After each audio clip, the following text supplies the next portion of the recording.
السلام علیکم هموطنان عزیز. ویکترینه قرآن درباره قرآن، سوره‌ای که در آن حرفی ر نیست. در کدام سوره در قرآن حرفی ر وجود ندارد؟ خب با نام کدام زن در قرآن سوره نازل شده است؟ اولین سوره‌ای که به پیغمبرمون نازل شد کدام سوره بود؟ با نام کدام حیوان بزرگ در قرآن، به نام کدام حیوان بزرگترین سوره در قرآن است؟ به نام کدام حیوان بزرگترین سوره قرآن است؟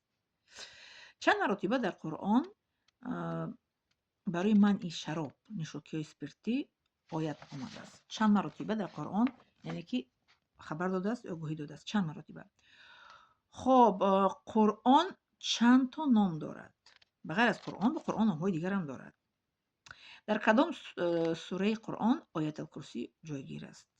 در کدام سوره قرآن آیت الکرسی جایگیر است؟ خب در قرآن کدام سوره به بسم الله می باشد؟ در قرآن هست سوره که به بسم الله است. کدام سوره می باشد؟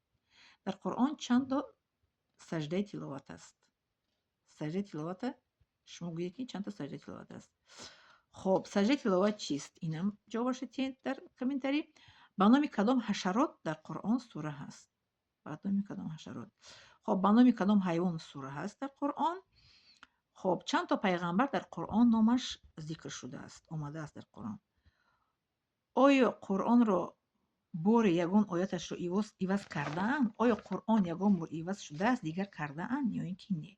این رو همه این یک جوابش در چی نویسید کامنتری. خب اگر کسی که ندونه با من شما جوابی درستش میتونم با قصه سلام خانم سلام باشید. لایک مونید که دیگر رو تماشا کنید التماس.